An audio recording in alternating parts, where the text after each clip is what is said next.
Hi hello ನಮಸ್ಕಾರ ಸ್ನೇಹಿತರೆ ವೀಕ್ಷಕರೇ welcome back to your my channel. ಇವತ್ತು ಸ್ನೇಹಿತರೆ ನಾನು ಬ್ರಿಂಗ್ ರಾಜ್ ಹೇರ್ ಆಯಿಲ್ ಮಾಡ್ತಾ ಇರುವಂಥದ್ದು ನೋಡಿ ಸ್ನೇಹಿತರೆ. ನಮ್ಮ ಬಿಳಿ ಕೂದಲ ಸಮಸ್ಯೆ, ನಮ್ಮ ಕೂದಲು ಉದುರುವಂಥ ಸಮಸ್ಯೆ, ನಮ್ಮ ಕೂದಲು ಉದ್ದವಾಗಿ ಬೆಳೀತಾನೆ ಇಲ್ಲ ಅಂತಂದರೂ ಕೂಡ ಈ ಬ್ರಿಂಗಾ ಹೇರ್ ಆಯಿಲ್ ಖಂಡಿತವಾಗಿ ಟ್ರೈ ಮಾಡ್ಬೋದು. ಎಷ್ಟೇ ನಿಮ್ಮ ತಲೆ ಬೋಳು ತಲೆ ಇದ್ದರೂ ಕೂಡ ಅವರ ತಲೆಯಲ್ಲಿ ಕೂದಲು ಬರುವಂಥ ಚಾನ್ಸಸ್ ಜಾಸ್ತಿನೇ ಇರುತ್ತೆ ಸ್ನೇಹಿತರೆ. ಯಾಕಂದರೆ ಇದು ನ್ಯಾಚುರಲ್ ಆಗಿ ಮಾಡಿರುವಂಥದ್ದು. ಹಾಗೆ ನೋಡ್ತಾ ಇರ್ಬೋದು, ನಾನು ಇವಾಗ ತಲೆಗೂ ಕೂಡ ಎಣ್ಣೆ ಹಚ್ತಾ ಇದ್ದೀನಿ. ಈ ತಲೆ ನೋಡ್ತಾ ಇರ್ಬೋದು ಎಷ್ಟೆಲ್ಲ ತಲೆಯಲ್ಲಿ ಕೂದಲು ಸ್ವಲ್ಪ ಸ್ವಲ್ಪ ಉದುರೋಗಿರೋಂಥದ್ದು. ಹಾಗೆ ನಾವು ಎಣ್ಣೆ ಮಸಾಜ್ ಇದೇ ರೀತಿಯಾಗಿ ವಾರದಲ್ಲಿ 2 ಸರ್ತಿ ಕೊಡ್ತಾ ಹೋದರೆ ಅವರ ತಲೆಯಲ್ಲಿ ಒಂದು 15 ದಿವಸದಲ್ಲಿ ಈ ಥರ ರಿಸಲ್ಟ್ ಬರುತ್ತೆ ನೋಡಿ. ಅದು ಕೂಡ ನೋಡಿಕೊಂಡು ಹೋಗಿ ನೀವು ಕೂಡ ಪೂರ್ತಿಯಾಗಿ ನೋಡ್ಬೋದು. ಯಾವ ರೀತಿಯಾಗಿ ನಾವು ಎಣ್ಣೆ ಮಸಾಜ್ ಕೊಡ್ತಾ ಹೋದ್ವಿ ಅವರಿಗೆ ಈ ಥರವಾಗಿ ಕೂದಲು ಸಣ್ಣ ಸಣ್ಣ ಕೂದಲೆಲ್ಲ ಕೂಡ ಗ್ರೋತ್ ಆಗ್ತಾ ಇರುವಂಥದ್ದು. ಹಾಗಿದ್ರೆ ಸ್ನೇಹಿತರೆ ಖಂಡಿತವಾಗಿ ಬ್ರಿಂಗಾ ಹೇರ್ ಆಯಿಲ್ ನೀವು ಕೂಡ ಖಂಡಿತವಾಗಿ ಟ್ರೈ ಮಾಡ್ಬೋದು. ಬನ್ನಿ ಮತ್ತೆ ನಾನು ಕೂಡ ತೋರಿಸ್ಕೊಡ್ತಾ ಇರುವಂಥದ್ದು. ಸ್ನೇಹಿತರೆ Bringha hair oil ಮಾಡೋದಕ್ಕಾಗಿ Bringha hair oil ಈ ಥರವಾಗಿ ಸೊಪ್ಪು ಅಂತ ಬೆಳೆಯುತ್ತೆ. ಅದು ಬ್ರಿಂಗರಾಜ್ ಸೊಪ್ಪು ಅಂತ.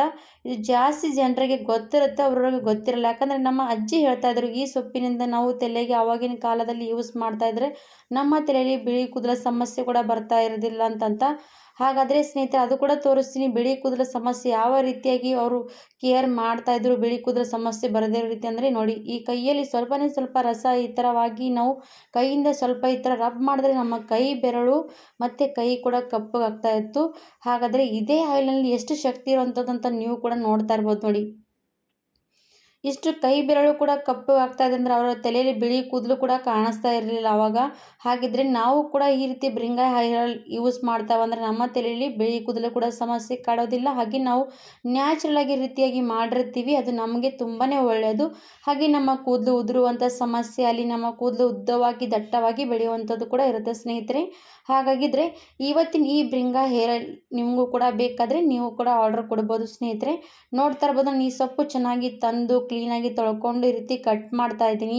ನೀವು ಬೇಕಾದರೆ ಮಿಕ್ಸಿಯಲ್ಲಿ ಕೂಡ ಪೇಸ್ಟ್ ಮಾಡ್ಬೋದು. ನಾನಿದು ಕಟ್ ಮಾಡ್ತಾ ಇದ್ದೀನಿ ಯಾಕಂದರೆ ನಾವು ದಂಟು ಪೂರ್ತಿಯಲ್ಲಿ ಕಟ್ ಮಾಡ್ತೀವಲ್ಲ, ಅದೇನಾಗುತ್ತೆ ಅಂದರೆ ಚೆನ್ನಾಗಿ ಎಣ್ಣೆಯಲ್ಲಿ ಒಂಥರ ರಸ ಬಿಟ್ಕೊಳ್ಳುತ್ತೆ. ಅದು ನಮ್ಗೆ ಇದೇ ಬೇಕಾಗುವಂಥದ್ದು ನೋಡಿ.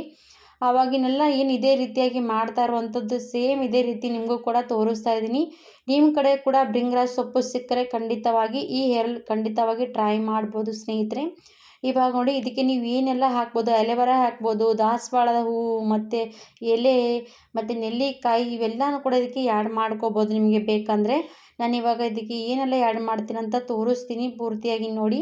ಇದಕ್ಕೆ ಸ್ವಲ್ಪ ಕರಿಬೇವಿನ ದಳ ಕೂಡ ಹಾಕ್ತಾಯಿದ್ದೀನಿ. ಕರಿಬೇವಿನ ದಳ ತುಂಬಾ ಉಪಯೋಗ, ಯಾಕಂದರೆ ನಮ್ಮ ಕೂದಲು ಕೂಡ ಕಪ್ಪು ಮಾಡುತ್ತೆ, ಹಾಗೆ ನಮ್ಮ ಕೂದಲು ಕೂಡ ಗ್ರೋತ್ ಮಾಡುತ್ತೆ. ಅದಕ್ಕೋಸ್ಕರ ನಾನು ಸ್ವಲ್ಪ ಕರಿಬೇವು ಹಾಕಿದ್ದೀನಿ. ಆಮೇಲೆ ನೋಡಿ ನಾನು ಕೊಬ್ಬರಿ ಎಣ್ಣೆ ಹಾಕ್ತಾಯಿದ್ದೀನಿ. ಪೂರ ನೋಡಿ ಚೆನ್ನಾಗಿ ಫುಲ್ ಒಂದು ಪ್ಯಾಕೆಟ್ ಪೂರ್ತಿ ಕೊಬ್ಬರಿ ಎಣ್ಣೆ ಹಾಕ್ತಾಯಿದ್ದೀನಿ. ಇವಾಗ ಇದು ಸಣ್ಣ ಉರಿಯಲ್ಲಿ ಕುದಿಯೋಕೆ ಇಡಬೇಕು ಎಣ್ಣೆ. ಇವಾಗ ನೋಡಿ ಸ್ಟವ್ ಮೇಲೆ ಇಟ್ಟಿದ್ದೀನಿ. ಎಣ್ಣೆ ಕಾಯೋದಕ್ಕೆ ಚೆನ್ನಾಗಿ ಕಾಯಿಸ್ಕೋಬೇಕು. ನೋಡ್ತಾ ಇರ್ಬೋದು ಎಣ್ಣೆ ಕಾಯ್ತಾ ಇರುವಾಗ ಯಾವ ರೀತಿಯಾಗಿ ಮೇಲ್ಗಡೆ ಈ ಥರ ಬರ್ತಾ ಇರುವಂಥದ್ದಂತ. ಪೂರ್ತಿ ಎಣ್ಣೆ ಚೆನ್ನಾಗಿ ಕಾಯ್ತಾ ಕಾಯ್ತಾ ಹಾಗೆ ಕೈ ಆಡಿಸ್ತಾನೆ ಇರಬೇಕಾಗತ್ತೆ.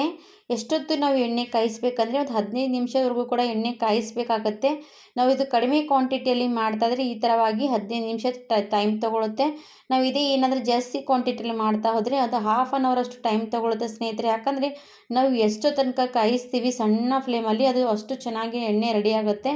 ಯಾಕಂದರೆ ನಮ್ಮ ಕೂದಲು ಉದುರುವಂಥ ಸಮಸ್ಯೆ, ಅಲ್ಲಿ ನಮ್ಮ ಕೂದಲು ಜಾಸ್ತಿ ಗ್ರೋತ್ ಆಗಬೇಕಂದ್ರೂ ಕೂಡ ಇದು ತುಂಬಾ ಉಪಯುಕ್ತ ಹೇರ್ ಆಯಿಲ್ ಅನ್ಬೋದು. ಇವಾಗ ನೋಡಿ ನಾನು ಒಂದು ಆಲ್ಮೋಸ್ಟ್ 10 ನಿಮಿಷ ಎಣ್ಣೆ ಸಣ್ಣ ಉರಿಯಲ್ಲಿ ಕಾಯಿಸಿದೆ. ಆಮೇಲೆ ಲಾಸ್ಟಿಗೆ ಏನು ಮಾಡಬೇಕಂದ್ರೆ ಸ್ವಲ್ಪ ದಾಸವಾಳದ ಹೂವು ಇದರಲ್ಲಿ ಆ್ಯಡ್ ಮಾಡಬೇಕಾಗತ್ತೆ ನೋಡಿ. ಲಾಸ್ಟ್ ಎಣ್ಣೆ ಚೆನ್ನಾಗಿ ಕಾಯ್ತಾ ಕಾಯ್ತಾ ಲಾಸ್ಟ್ ಮೂಮೆಂಟ್ ಬರುತ್ತಲ್ವ ಆವಾಗ ನಾನು ಅದಕ್ಕೆ ದಾಸವಾಳದ ಹೂವು ಮತ್ತು ಅದ್ರ ಜೊತೆಗೆ ಎಲೆ ಕೂಡ ಆ್ಯಡ್ ಮಾಡಿದ್ದೀನಿ. ಈ ಥರ ಆ್ಯಡ್ ಮಾಡೋದ್ರಿಂದ ನೋಡಿ ಎಣ್ಣೆ ಕಾಯ್ದಿರುತ್ತಲ್ವ ಅದು ಚಟಪಟ ಅನ್ನುತ್ತೆ. ಅದು ದಾಸವಾಳದ ಹೂವು ಹಾಕಿದ ತಕ್ಷಣ ಅದು ಸ್ಮೆಲ್ ತುಂಬಾ ಚೆನ್ನಾಗಿ ಬರುತ್ತೆ. ಅದಕ್ಕೋಸ್ಕರ ನಾನು ಲಾಸ್ಟಿಗೆ ಹಾಕಿರೋವಂಥದ್ದು. ಇವಾಗ ಎಣ್ಣೆಯಲ್ಲಿ ಚೆನ್ನಾಗಿ ಮತ್ತು ಅದು ಕೂಡ ಸ್ವಲ್ಪ ಹೊತ್ತು ಕಾಯಿಸಬೇಕು. ನೋಡಿ ಎಷ್ಟು ಚೆನ್ನಾಗಿ ಎಣ್ಣೆ ಕಲರ್ ಬರ್ತಾ ಇರೋವಂಥದ್ದು ನೋಡಿ ಸ್ನೇಹಿತರೆ. ಈ ಥರ ಮನೆಯಲ್ಲಿ ಮಾಡಿರೋಂಥ ಬ್ರಿಂಗಾ ಹೇರ್ ಆಯಿಲ್ ನೋಡಿ ಖಂಡಿತವಾಗಿ ಬ್ರಿಂಗರಾಜ್ ಹೇರ್ ಆಯಿಲ್ ಕೂಡ ಅಂತೀವಿ, ಬ್ರಿಂಗಾ ಹೇರ್ ಆಯಿಲ್ ಕೂಡ ಅಂತೀವಿ. ನೀವು ಕೂಡ ಫಾಲೋ ಮಾಡಿ, ಲೈಕ್ ಮಾಡಿ, ಹಾಗೆ ಪೂರ್ತಿ ಎಂಡ್ವರೆಗೂ ವಿಡಿಯೋ ನೋಡ್ಕೊಂಡ್ರೆ ಎಲ್ರಿಗೂ ಕೂಡ ಸಪೋರ್ಟ್ ಆಗುತ್ತೆ ನೋಡಿ. ಎಣ್ಣೆ ಕಾಯಿಸ್ಕೊಂಡು ನಾನು ಇವಾಗ ಸ್ಟೋವಿಂದ ಕೆಳಗೆ ಇಳಿಸಿದ್ದೀನಿ. ಆಮೇಲೆ ತಣ್ಣಗಾದ್ಮೇಲೆ ಸೋದಿಸ್ತಾ ಇದ್ದೀನಿ ನೋಡಿ ಎಣ್ಣೆ. ಇವಾಗ ನೋಡಿ ಎಣ್ಣೆ ಕಲರ್ ಕೂಡ ನೋಡ್ತಾ ಇರ್ಬೋದು ಎಷ್ಟು ಚೆನ್ನಾಗಿ ಬಂದಿರೋಂಥದ್ದು.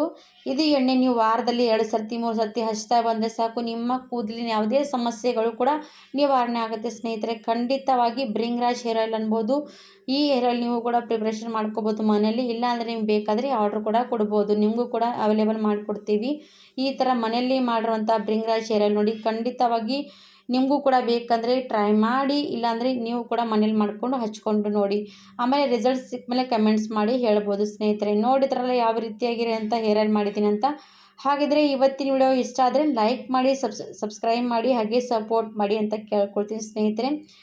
ಮುಂದುವರೋ ವಿಡಿಯೋಗೂ ಕೂಡ ಸಪೋರ್ಟ್ ಮಾಡ್ತಾಯಿರಿ ಸ್ನೇಹಿತರೆ. ಹಾಗಿದ್ರೆ ಇವತ್ತಿನ ಈ ಹೇರ್ ಆಯಿಲ್ ನೋಡಿ ಇಲ್ಲಿಗೆ ಎಂಡ್ ಮಾಡ್ತೀನಿ.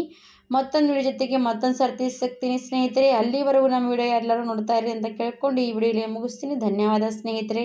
Thank you for watching.